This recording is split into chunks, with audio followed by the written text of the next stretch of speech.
वाहिगुरू जी का खालसा वाहिगुरू जी की फतेह। गुरु प्यार वालिओ, सतगुरु गुरु ग्रंथ साहब महाराज की बाणी का गुरसिख पाठ करते हैं, अर्थ पढ़ते हैं। खास करके जिहड़े कथावाचक प्रचारक हैं, क्योंकि उन्होंने सतगुरु की बाणी के अर्थां नूं संगत तक लैके जाना हुंदा है। पर इहदे नाल नाल जिहड़े गुरसिख घरां दे विच गुरुदेव की बाणी का पाठ करते हैं, उन्होंने कई बार बाणी दे विच जिहड़े शब्द आउंदे ने, जिहड़ियां उदाहरणां जां एग्जाम्पलां आउंदियां ने, उन्हां दे बाबत कोई बहुती जानकारी नहीं हुंदी। सो अज मैं आप सारिਆਂ दे नाल सतगुरु की बाणी दे विच जिहड़ियां चार अग्नियां का जिक्र आया है, चार पदार्थां का जिक्र आया है, चार खाणियां का जिक्र आया है, इहदे नाल चार वर्णां का जिक्र आया है, वो गलबात तुहाडे नाल साझी करांगा। सब तो पहलां जदों असीं सतगुरु की बाणी दे विच ये वाक पढ़ते हैं, केतिया खाणी केतिया बाणी केते पात नरिंद, इहदे विच खाणियां का जिक्र है, बाणियां का जिक्र है।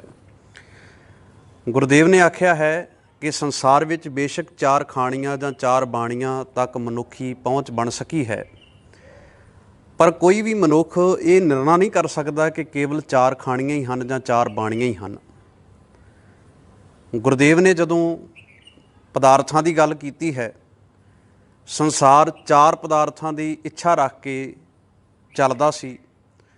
गुरुदेव ने चार पदार्थां की बजाय पंजवें वल सिख का ध्यान दवाया है, क्योंकि चार पदार्थ बहुत हेठली पद्धर की चीज़ है। इस तरीके नाल जदों आपां चार वर्णां की गल करते हैं, ये सारा कुछ की है, आओ कोशिश करिए कुछ क मिनटां दे विच आपां इन्हां दे अर्थ भाव जिहड़े ने वो समझ सकीए। सब तो पहलां जदों चार अग्नियां की गल चलदी है तां संस्कृत के विद्वानां ने चार अग्नियां मन्नियां ने। इन्हां विचों पहली अग्नि है जिन्हों आपां दावा अग्न कहने आ। दावा अग्न वो अग्न हुंदी है जिहड़ी जंगलां दे विच लगदी है। इहदे नाल जठार अग्न, जिन्हों जठरा अग्न कहा जाता है, जिहड़ी मनुख के पेट विच हुंदी है, जिन्हों मेदे की गर्मी साडे बजुर्ग कहिंदे ने। जां ये वो अग्न है जिहदे विच जिन्हों माँ के गर्भ की अग्न विच बच्चे की रखवाली करन वाला निरंकार वाहिगुरू आप है। आपां ये जिक्र पढ़ते हैं, मात गर्भ मैं आपन सिमरन दे तह तुम राखन हारे, पावक सागर अथा लहर मैं तारू तारन हारे। सो पहली अग्न है दावा अग्न, चार अग्नियां दे विचों दूजी अग्न है जठरा अग्न, तीजी है अबिंदन अग्न।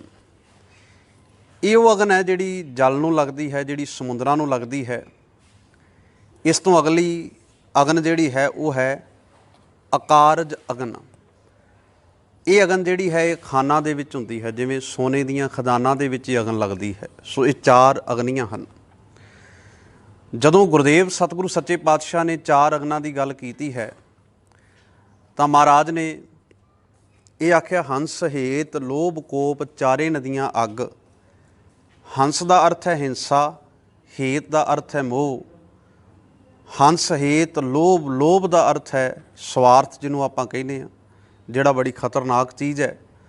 कोप का अर्थ है क्रोध। ये चारे ही अग्न दीयां नदियां हन। भावें दज्जै नानका तरीए करमी लग। सो ये चार अग्नियां की गल सतगुरु ने आख्या, कहते चारे अग्न निवार मर, गुरमुख हर जल पाए। गुरु वाल मुख करके जदों हरी जल की प्राप्ति हुंदी है तो चारे अग्नियां खत्म हुंदियां हन। इस तो अगे आपां गल करते हैं चार पदार्थां की। पहला पदार्थ है अर्थ, जिहदा मतलब है धन, जिहड़ा साडे गुजराण दे काम आउंदा है। इस तो अगे है धर्म, फिर काम अर्थ कामना, ते मोख दा अर्थ है मुक्ति। हुण चार पदार्थां बारे पढ़दे होइआं गुरुदेव की बाणी दे वाक ने, महाराज कहते चार पदार्थ कहे सब कोई, सिमरत शास्त पंडित मुख सोई, बिन गुर अर्थ विचार ना पाया। गुरुदेव ने भी आख्या चार पदार्थ जे को मांगे साध जना की सेवा लागे। इत्थे चार पदार्थों का जिक्र चल रहा है। गुरुदेव महाराज ਪਹਿਲੇ ਪਦਾਰਥ ਦੀ ਜਦੋਂ ਗੱਲ ਕਰਦੇ ਨੇ ਜਿਹਨੂੰ ਅਰਥ ਕਿਹਾ ਜਾਂਦਾ ਹੈ, ਉਹਦੇ ਬਾਰੇ ਗੁਰਦੇਵ ਦਾ ਇਹ ਪ੍ਰਮਾਣ ਹੈ, ਸੰਪਤ ਅਰਥ ਦਰਬ ਦੇਖ ਕਛ ਸੰਗ ਨਹੀਂ ਚੱਲਣਾ। ਇਹ ਚਾਰ ਪਦਾਰਥ ਗੁਰਮਤਿ ਨੇ ਇਹਨਾਂ ਨੂੰ, ਜਿੱਥੇ ਅਨਮਤ ਵਿੱਚ ਇੱਕ ਬੜੀ ਵੱਡੀ ਮਹਾਨਤਾ ਸੀ, ਸਤਿਗੁਰ ਨੇ ਇਹਨਾਂ ਚਾਰ ਪਦਾਰਥਾਂ ਨੂੰ ਮਹਾਨਤਾ ਨਹੀਂ ਦਿੱਤੀ। ਮਹਾਰਾਜ ਅੱਗੇ ਫਰਮਾਉਂਦੇ ਨੇ ਧਰਮ। ਹੁਣ ਧਰਮ ਦੀ ਜਿਹੜੀ ਪਰਿਭਾਸ਼ਾ ਹੈ ਉਹ ਸ਼ਾਸਤਰਾਂ ਸਿਮਰਤੀਆਂ ਜਾਂ ਜਿੱਥੋਂ ਇਹ ਫਲਸਫਾ ਨਿਕਲ ਕੇ ਆ ਰਿਹਾ ਹੈ ਉੱਥੋਂ ਬਿਲਕੁਲ ਵੱਖਰੀ ਹੈ। ਹਾਲਾਂਕਿ ਇੱਕ ਵੱਖਰਾ ਕਨਸੈਪਟ ਹੈ ਕਿ ਅਸੀਂ ਧਰਮ ਨੂੰ ਗੁਰਦੇਵ ਦੀ ਬਾਣੀ ਦੁਆਰਾ ਕਿਵੇਂ ਸਮਝਦੇ ਹਾਂ। ਦੂਜੇ ਪਾਸੇ ਧਰਮ ਦੇ ਅਰਥ ਕੀ ਨੇ, ਧਰਮ ਦਾ ਭਾਵ ਕੀ ਹੈ। ਅਗਲੀ ਗੱਲ ਹੈ ਕਾਮ। ਕਾਮ ਦਾ ਅਰਥ ਹੈ ਇੱਛਾ ਅਤੇ ਮੋਖ ਦਾ ਅਰਥ ਹੈ ਮੁਕਤੀ। ਸੋ ਇਹ ਨੇ ਚਾਰ ਪਦਾਰਥ ਜਿਨ੍ਹਾਂ ਦਾ ਜ਼ਿਕਰ ਸਤਿਗੁਰ ਦੀ ਬਾਣੀ ਦੇ ਵਿੱਚ ਵਾਰ-ਵਾਰ ਆਇਆ ਹੈ। ਅੱਗੇ ਜ਼ਿਕਰ ਆਉਂਦਾ ਹੈ ਚਾਰ ਖਾਣੀਆਂ ਦਾ, ਜਿਹਨੂੰ ਅਸੀਂ ਕਹਿੰਦੇ ਹਾਂ ਅੰਡਜ, ਜ਼ੇਰਜ, ਉਤਪਜ, ਸੇਤਜ। ਸੰਸਾਰ ਦੀ ਉਤਪਤੀ ਇਹਨਾਂ ਚਾਰ ਖਾਣੀਆਂ ਤੋਂ ਅਸੀਂ ਹੁੰਦੀ ਦੇਖਦੇ ਹਾਂ। ਅੰਡਜ ਜਾਣੀ ਕਿ ਆਂਡਿਆਂ ਤੋਂ। ਦੂਜਾ ਹੈ ਜ਼ੇਰਜ, ਜਿਵੇਂ ਜ਼ੇਰ ਤੋਂ, ਜਿਵੇਂ ਪਸ਼ੂ ਜਿਹੜੇ ਨੇ ਉਹ ਜ਼ੇਰ ਤੋਂ ਬੱਚੇ ਨੂੰ ਜਨਮ ਦਿੰਦੇ ਨੇ। ਉਤਪਜ ਜਿਹੜੇ ਧਰਤੀ 'ਤੇ ਪੈਦਾ ਹੋਣ ਵਾਲੇ ਨੇ। ਸੇਤਜ ਦਾ ਅਰਥ ਹੈ ਮੁੜਕੇ ਤੋਂ, ਪਸੀਨੇ ਤੋਂ। ਗੁਰਦੇਵ ਨੇ ਇਹ ਫੈਸਲਾ ਦਿੱਤਾ ਹੈ ਕਿ ਅੰਡਜ, ਜ਼ੇਰਜ, ਉਤਪਜ, ਸੇਤਜ ਤੇਰੇ ਕੀਤੇ ਜਨਤਾ। ਇਹ ਸਾਰੀਆਂ ਖਾਣੀਆਂ ਜਿਹੜੀਆਂ ਨੇ ਤੇਰੀਆਂ ਨੇ। ਇੱਥੇ ਪੈਦਾ ਹੋ ਰਹੇ ਜੰਤ ਜਿਹੜੇ ਨੇ ਇਹ ਤੇਰੇ ਹਨ। ਭਾਵੇਂ ਕਿ ਮੈਂ ਸ਼ੁਰੂ ਵਿੱਚ ਕਹਿ ਚੁੱਕਾ, ਮਹਾਰਾਜ ਨੇ ਇਹ ਵੀ ਆਖਿਆ ਕੇਤੀਆ ਖਾਣੀ, ਕੇਤੀਆ ਬਾਣੀ। ਬਾਣੀਆਂ ਅੱਗੇ ਜਦੋਂ ਬਾਣੀਆਂ ਦਾ ਜ਼ਿਕਰ ਆਉਂਦਾ ਹੈ ਤੇ ਚਾਰ ਪ੍ਰਕਾਰ ਦੀਆਂ ਬਾਣੀਆਂ ਨੇ, ਜਿਹਨੂੰ ਅਸੀਂ ਕਹਿੰਦੇ ਹਾਂ ਪਰਾ, ਪਸੰਤੀ, ਮੱਧਮਾ ਅਤੇ ਬੈਖਰੀ। ਇਹਦੇ ਅਰਥ ਕਰਦਿਆਂ ਹੋਇਆਂ ਜਿਹੜਾ ਹੈ ਉਹ ਵਿਦਵਾਨ ਕਹਿੰਦੇ ਨੇ ਕਿ ਮਨ ਵਿੱਚ ਜਦੋਂ ਬਾਣੀ ਦੇ ਉਚਾਰਨ ਦਾ ਸੰਕਲਪ ਹੋਣ ਪਰ ਬੁੱਧੀ ਦੇ ਨਿਸ਼ਚਿਤ ਕੀਤੇ ਹੋਏ ਪਦ ਜਿਹੜੇ ਨੇ ਉਹ ਪਰਾ ਹੈ। ਉਹ ਪਦ ਜਦੋਂ ਸਾਡੇ ਕੰਠ ਵਿੱਚ ਸਵਰ ਰੂਪ ਹੋ ਕੇ ਆਏ ਤੇ ਉਹ ਪਸੰਤੀ ਹੈ। ਫਿਰ ਇਸ ਤੋਂ ਬਾਅਦ ਉਹ ਮੁਖ ਤੋਂ ਉਚਾਰਨ ਹੋਏ ਤੇ ਉਹਨੂੰ ਮੱਧਮਾ ਕਿਹਾ ਜਾਂਦਾ ਹੈ। ਅਤੇ ਜਦੋਂ ਉਹ ਅਰਥ ਸਾਥ ਵਿਖਿਆਨ ਕਰ ਹੋਈ ਬਾਣੀ ਜਿਹੜੀ ਹੈ ਉਹਨੂੰ ਵੈਖਰੀ ਕਿਹਾ ਜਾਂਦਾ ਹੈ। ਇਹ ਚਾਰ ਬਾਣੀਆਂ ਨੇ। ਅੱਗੇ ਸਤਿਗੁਰ ਦੀ ਬਾਣੀ ਦੇ ਵਿੱਚ ਅਸੀਂ ਚਾਰ ਵਰਨਾਂ ਦਾ ਜ਼ਿਕਰ ਜਿਹੜਾ ਹੈ ਉਹ ਵੀ ਪੜ੍ਹਦੇ ਹਾਂ। ਚਾਰ ਵਰਨਾਂ ਦੀ ਜਦੋਂ ਗੱਲ ਆਉਂਦੀ ਹੈ ਤਾਂ ਹਿੰਦੂ ਮੱਤ ਵਿੱਚ ਇਹ ਚਾਰ ਵਰਨ ਪਾਏ ਜਾਂਦੇ ਨੇ, ਜਿਵੇਂ ਬ੍ਰਹਮਚਾਰੀਆ, ਦੂਜਾ ਹੈ ਗ੍ਰਸਥ, ਵਾਨਪ੍ਰਸਥ ਅਤੇ ਸੰਨਿਆਸ।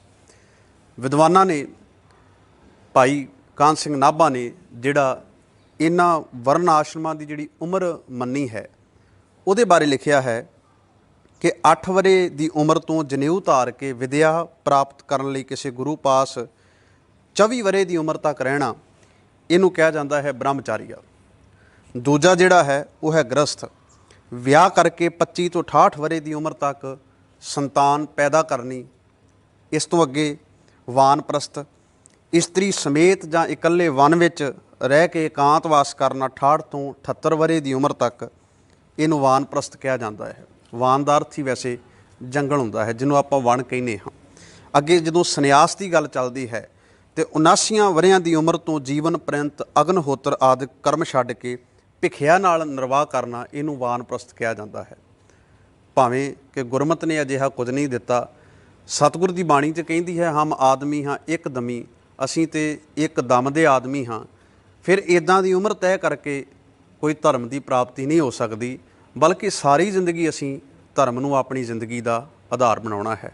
ਸੋ ਆਪਾਂ ਗੱਲ ਕੀਤੀ ਚਾਰ ਬਾਣੀਆਂ ਦੀ, ਚਾਰ ਖਾਣੀਆਂ ਦੀ, ਚਾਰ ਪਦਾਰਥਾਂ ਦੀ, ਚਾਰ ਵਰਨਾਂ ਦੀ।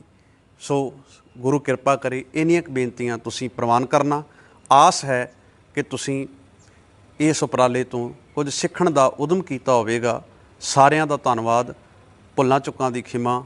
ਵਾਹਿਗੁਰੂ ਜੀ ਕਾ ਖਾਲਸਾ, ਵਾਹਿਗੁਰੂ ਜੀ ਕੀ ਫਤਿਹ।